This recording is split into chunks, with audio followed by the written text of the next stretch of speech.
This is The Boy at the Back of the Class, Chapter 20, The Coldstream Guards. When my brain woke up again and I opened my eyes, I was lying on something soft and could see a blur of flashing blue lights and lots of police cars everywhere. "Right, let's get her in the ambulance," said a voice. Tom was standing next to where my feet were. He was crying and saying "friend" a lot to a London police officer, but standing behind him were two of the Queen's special guards. Forgetting that I had been frightened, I sat up and cried out, "Please!"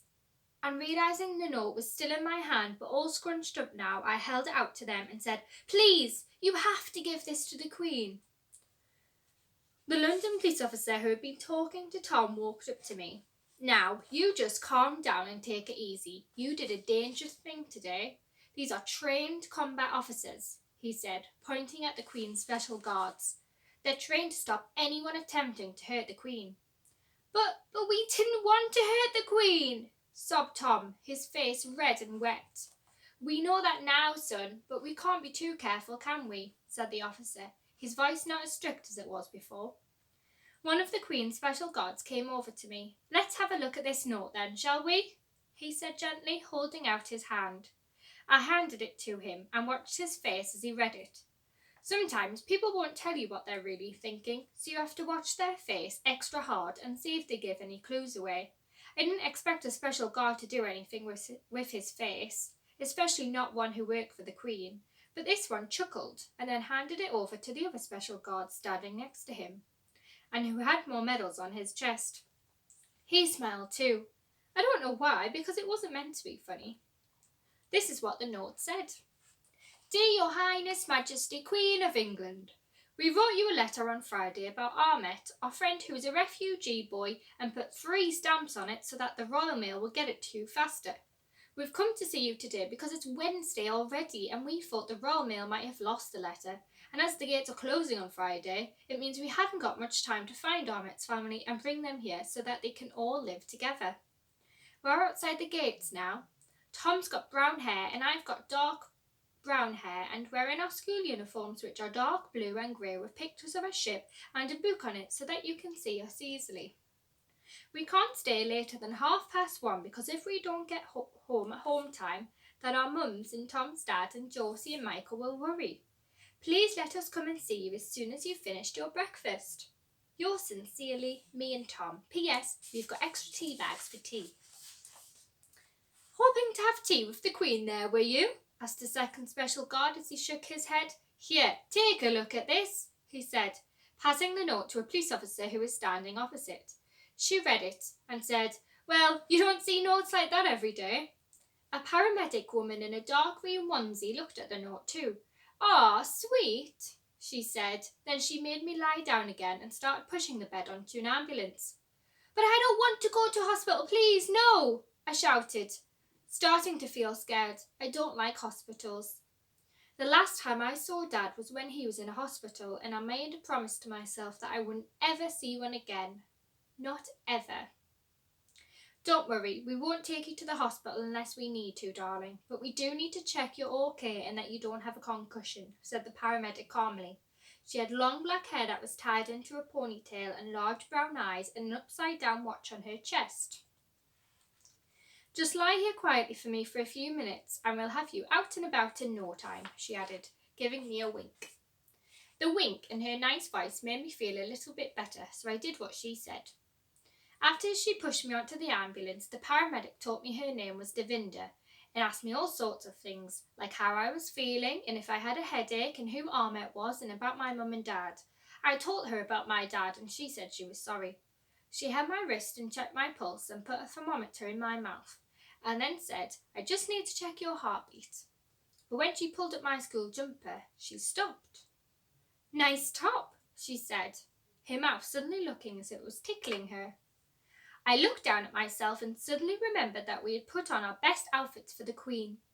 "It's my best top," I said, touching the shirt dotted with sparkling silver stars and golden planets. "For when we saw the Queen," I explained.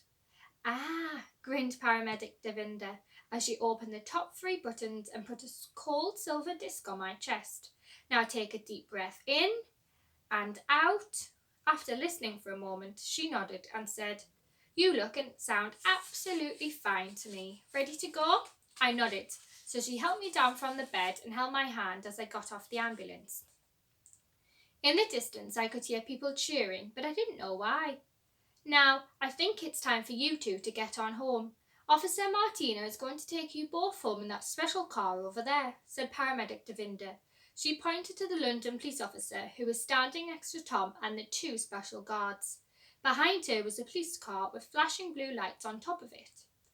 Really? Asked Tom, his eyes lighting up. I was excited too, but then I remembered the note. But what about the Queen? And the note? I cried, looking up at everyone. If we don't give it to the Queen, then she won't know that we came and she won't know about Ahmet. Officer Martina smiled. Oh, I think she'll know you came all right, she said. The special guard wearing the most medals walked over to me and bent down so that his face was at the same level as mine. He had bright blue eyes and a large dimple in his cheek, just like Dad used to have. Only Dad had them in both cheeks, not just one. Her Majesty isn't here today, he said. She's actually in her other castle in Windsor. The Queen's got another castle? Asked Tom, looking horrified. Don't worry, I'll make sure she knows you were both here and that she gets this. The special guard held up the note. All right? Promise? I asked, suddenly feeling happy again. Like really, really promise? You have my word, he nodded, and a Coldstream guard never breaks their word. What's a Coldstream guard? I asked, immediately imagining lots of them diving into freezing cold streams with their hats on. A Coldstream guard is what we are, he replied, standing back up straight. I'm Lieutenant Chris Taylor, and standing next to your friend Tom there is Second Lieutenant Walter Kungu. I looked over at the other guard, who was now giving us a salute. We're part of a very special force that protects both the Queen's houses and the country. Can you give her our presents too, then? Asked Tom. Presents? Asked Officer Martina. Yeah, we got them for the Queen, explained Tom, pulling out the half-eaten packet of biscuits, the ruler, the packet of football stickers, and the squash box of fudge from my rucksack. I'm afraid we can't take those, grinned Lieutenant Kungu, but we'll let her know about them when we give Her Majesty your note.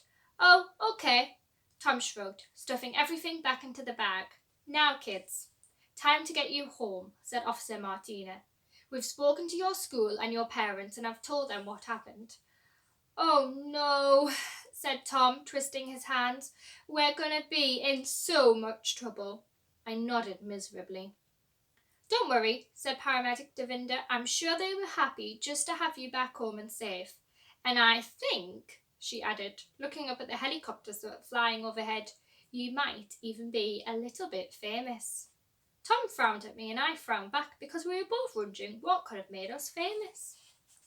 You two have a safe journey now, said Lieutenant Taylor, and the next time you want to send the Queen a message, don't go running after any of us soldiers, said Lieutenant Kungu. A letter is more than enough. And giving Tom and me a nod and a salute, the Queen's special Coldstream guards, who were now extra special to both Tom and me, marched off back towards the palace carrying the Queen's note. Right, young troopers, in you go, said Officer Martina, as a silver car with bright yellow and blue squares on its doors and a huge siren on the top stopped in front of us. Passing me a piece of folded paper, Paramedic Devinder said, that's a special note to your mum, to let her know you're completely fine, so make sure you give it to her, okay? I nodded. Bye then, smiled Paramedic Devinder as she began to wave. You both take care of yourselves now. Getting into the back seat of the police car, we waved back. Lots of people also began cheering and waving at us from all along the palace walls. So we waved back at them too, even though we didn't really know why. Tom got out a biscuit and started eating it. I took one too, but even though I was hungry, I couldn't eat it. My stomach felt all jumpy and twisty inside, and the closer we got to home, the more jumpy and twisty it became. There are some journeys you can't ever enjoy, no matter how exciting they are. Not even when you're in a real police car, because at the end of it, you know you'll be getting at least 100 detentions and probably won't be allowed any pocket money or chocolate for 10 years. But it was okay, because not even being able to have any chocolate ever again would be worth it if the Queen could help Ahmet find his mum and dad. That was all that really mattered.